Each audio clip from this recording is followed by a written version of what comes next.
Hello and welcome back to another OMNIHEROES video. In this video, we're going to have a look at Hell difficulty 77. So, first things first, this boss is more a battle of attrition.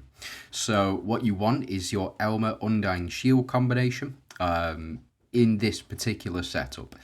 The reason for that is because performing a basic attack deducts 1 HP, granting the ability to enhance the Phantom Queen's damage reduction, which means that you need to wait out these guys. You need to effectively, these minions, you need to make sure that they die, and then the Queen will just go straight down. She'll lose all of that damage reduction. Now, when this is deployed, Phantom Queen's damage reduction is increased by 15%, putting up the total damage reduction up to 60%. Plus, I think, so attacks attacks all enemies, reducing attack by 50% for 3 rounds, and dispels all enemies' buffs. Attacks all enemies 4 times, dealing 100 damage, 100% damage. Damage received won't exceed 5. Yeah, so the damage received won't exceed 5% of max HP, which means that you need to hit this queen with you need to hit her 20 times with more than 5% damage. Now, I don't believe that she heals. Leech rate is increased, so she does heal technically when she attacks. So this is after receiving 5 instances of active skill damage. So effectively, if you get her below 75% health with your active skills, then she's going to start to heal back up for a couple of rounds. Looks like, yeah. Leech temporarily increased by 100% during the counter attack. So effectively, if you attack her after you dealt 75% damage, she's going to attack back and heal up. So that's something that you need to avoid if possible, but I don't think it is. So you just need to do as much damage to this queen as possible. Next one, immune to all damage, but once the enemy performs a basic attack, it will lose 1 HP and gain the ability to increase the damage reduction of the Cursed Bride. So attacks one random enemy. When an enemy deals basic, this minion will lose 1% of its max HP. It's immune to all damage. Attacks one random enemy, dealing 100% damage and losing 1 of its own HP when an enemy unit deals a basic attack. So you're going to want Mulan, you're going to want potentially Wukong, you're going to potentially want Gaia on this one, but primarily you want the Avengers artifact. And the Avengers artifact will allow you to retaliate with a basic attack whenever you dodge an attack. So you want as much dodge as possible and that Avengers artifact to take these guys down, and then they will in turn allow you to defeat this boss. So 50% damage to 1 random enemy, not so bad. Random applies Deceive and boosts attack by 2000% for 1 round. Deceive units will attack their own allies using basic attacks. Can be potentially painful, depends on who she deceives. Attacks all enemies, dealing 90% damage. For every 2 allies lost, it loses 20% of its own HP. So effectively, every time you kill these, so when you kill these, it will lose 40% of its max HP, and then it revives. Yeah, so from round 10 onwards, all allies receive a max HP revival effect, permanently increasing crit resistance rate by 50% and reduce the damage taken by crits by 50%. So if you don't kill this boss before round 10, all of the minions come back. But it just means that on this boss in particular, you actually only need to do 20% of her max HP. You don't need to do the full 100%, because when these toxic spiders die, which they should do if you are using this particular artifact, after triggering dodge, retaliates with a basic attack against the attacker during battle.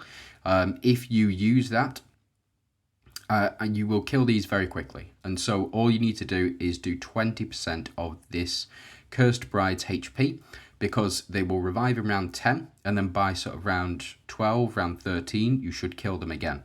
So you'll have from, say, round 3 to round 4 potentially.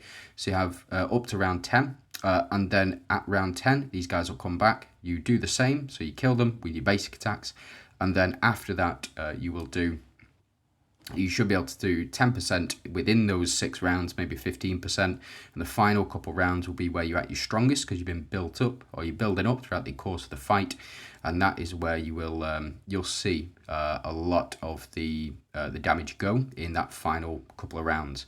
So let's jump in. I'm going to keep the teams the same.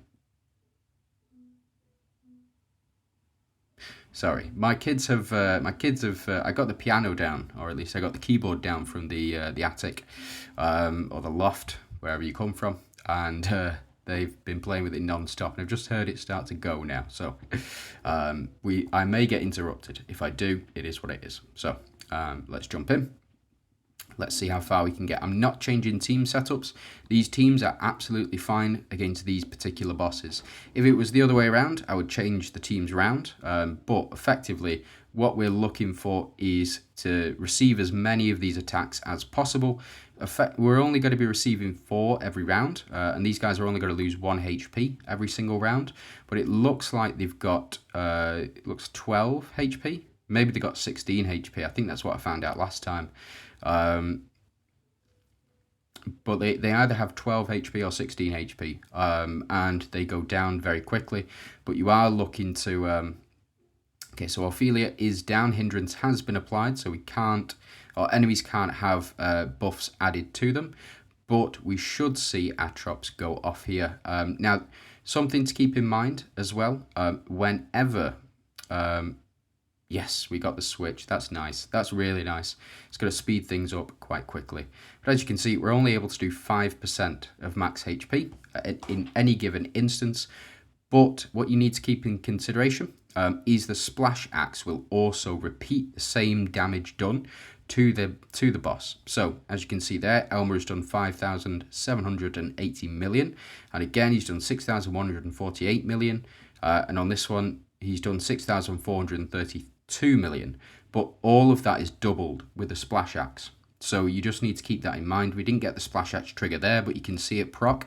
You'll see 1 damage go on, and then you won't see another damage go on. Oh, it's a miss, unfortunate. But we do get the reflect damage as well, something to keep in mind.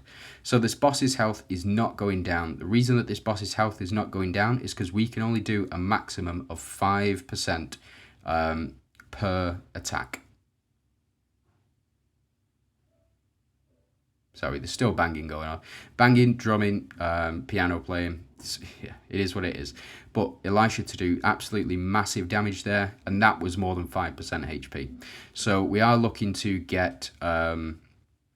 we are looking to attack this boss as much as possible and do as many attacks towards this boss as we can. Again, the reason for that is because she only loses 5% of max HP every time we attack, so we can't do this quickly. There's just no way of doing this quickly. And for me, unless you're building up quite significantly, you're also, and reducing enemies' attack, you're not going to be able to survive. Fortunately, we do have Atrops here. Ah, no. That's a shame. No double from Atrops. That's what we were looking for, really. But there's the splash damage, you see. There we go. So that additional splash damage, all of the damage done will be collected, and then it will be redistributed to the boss. That is another way of getting around that 5% threshold, because effectively, if you do that 5% to this boss, then what you're really looking for, so 5% to the boss, and then an additional 5% on top of that as well. So every attack it should effectively be doing 10% of the boss's max HP. I knew it. 1 sec, hold on. I cannot make a video without being interrupted. It is impossible, and I'm most likely going to get interrupted again. So I am sorry about this. Anyway, we are down to about half health here, and it looks like we're not doing altogether too much damage to this boss. But when these minions go down, they should go down at some point, probably. But I think, yeah, like I said, I think they've got 16 HP, which is just a bit toxic, to be honest. From my point of view, they give us 15 rounds, and they give these guys 16 HP. Yeah, it is what it is. It is what it is. But we are starting to do significantly more damage. As you can see, a lot of damage being done to this boss. So effectively, every time we attack now, because of the splash axe, we've got that 50% chance to do effectively double damage to this boss. We're going to start to see that more and more. Again, the second round is not as effective as the first, and the reason for that is primarily because Elma only hits front row, and Dahlia only hits front row with her ultimate attack, her active skill. Elisha is the only one to hit this back row, so she, I think, will be doing the majority of the damage. Fortunately, I don't think these guys will run out of attacks. I think they will have just enough HP to survive the entire battle. I don't think there's any way to steal them. I don't think there is any way to avoid this. But Dahlia here seems to be doing the business, especially with that splash axe. That splash axe really, really strong in this particular matchup. And even Elma getting in for, that is 560,000 million attack. It's just crazy to say those numbers, to be honest. But it seems as though we're going to beat this boss with little to no issue. Looks like the triple ults and the splash damage to clear the way, with thanks to Elisha. Now, we do have... this is the one that I'm a bit concerned about. If we don't get through this first... attack,